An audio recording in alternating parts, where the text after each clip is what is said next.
Why is Wall Street rising? Will the Aussie dollar ever stop falling? And why is everyone chasing Tyro Payments at the moment? I'm Peter Switzer. I'm Paul Rickard. And we're mad about money.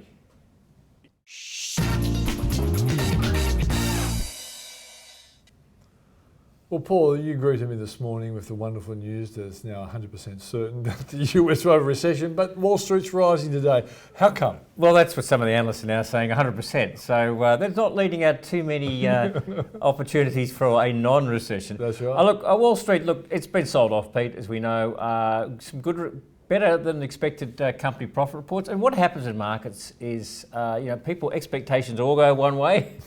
And they get too bearish, and you get the inevitable pullback. And look, it's highlighted again today. So after the bill tonight or today, Netflix reported shows subscriber growth, which was against the trend. That's right. They've been struggling lately. Yeah, jumped about. Some of their shows are a bit crappy lately.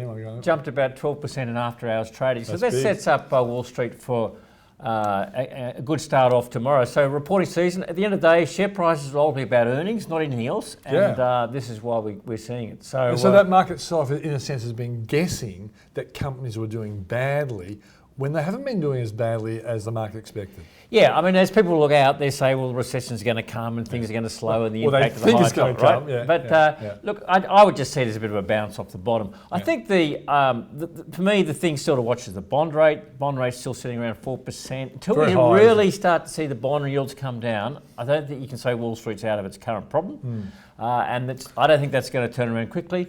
And then the other point is still the impact of this stronger US dollar. I think that's going to be a big negative. We've got the midterms coming up.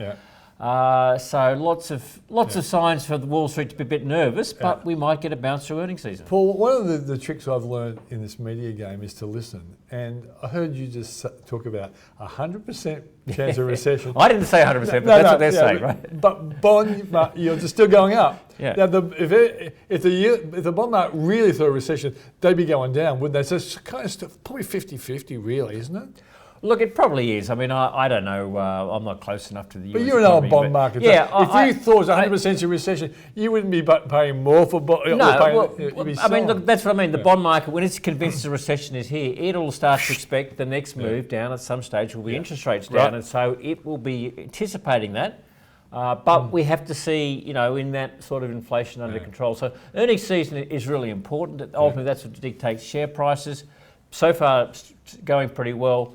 The US market is responding, but it's responding off a base that's been sold off. Everyone's too bearish. It's a bear market, isn't it, Paul? And so you get these sort of rallies back. We're in the bear market. Okay, let's talk about another speculative issue, because a lot of people worry at the moment. Will the Aussie dollar ever stop falling, turn around and start heading up? Yeah, look, the Aussie dollar's also been caught up. Fundamentally, what's driving the Aussie dollar lower is a stronger US dollar. Now, we've just seen a little bit of a pause in that the last couple of days, but there are two other things that have impacted the Aussie dollar more so in the last month. One was, of course, commodity prices have started to soften. And that's a function of the recession talk, right? And so we've seen the oil price head down, iron ore sort of starting to drift down, copper's off again last night. Even food prices are down. And food prices are down. So that's negative number one. And negative number two, Pete, is of course the RBA saying back a couple of weeks ago that it was only going 0.25%. And so that differential between Australian interest rates and US interest rates is actually widening. So they're the two things, the commodity prices and interest rates, big drivers of the Aussie dollar. But, look at any long-term chart, below 70 cents, low 60s, good long-term buying. Can go lower, there's no doubt about it. We've been a bit more bullish on the Aussie dollar and been wrong. But, look, I still think this is the place that long-term buyers look at Australia as cheap and long-term buyers say this is a place to hedge their currency. And the beauty is, Paul, that we're prepared to admit we're wrong, but we're only temporarily wrong, because that Aus dollar will rebound, and there's some investment opportunities around that. Let's go to the final one, Paul, and that is Tyro Payments.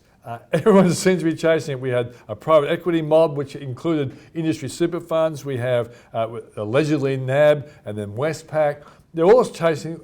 And you can't talk about Tyro Payments because you're on the board, but there is kind of a theme here that's worth talking about, isn't it? Yeah, I'm not going to talk about the specific case, but I think the theme, Peter, is that companies that have been heavily sold off, that have customers, have revenue, and have a pathway to profitability, and have something in terms of what bigger companies want, which is either technology or market share Payment or solutions. something that they can leverage, are going to be in high demand. So, and there are a number of companies that their share prices are still 70 to 80% lower than their peak. Yeah. And they look pretty attractive. And I think we're going to see more of that type of activity. That's right. And a company like Tyro is in the payment space and the tech space, and the two areas that have been smashed for a variety. And has customers, most importantly, Yeah. 60,000 small business customers. Yeah. And that's attractive to people, right? Yeah, exactly. And I think the important point is that because there's, so for example, I think, correct me if I'm wrong, but Tyro dropped out of the top 200, which means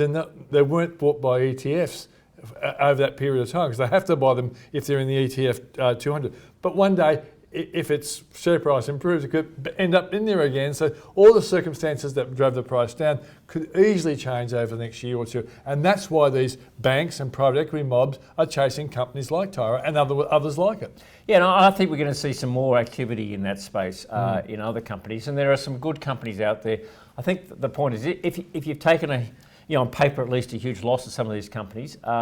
Look, I never say don't cut your losses. That's the wrong strategy. But there are some companies that have got, if they've got good underlying businesses, customers in particular, revenue, technology, not just an idea, and something that other people might want, they're going to be under the close scrutiny of some of the PE firms and some of the big players out there. And I guess takeover targets, are companies like this.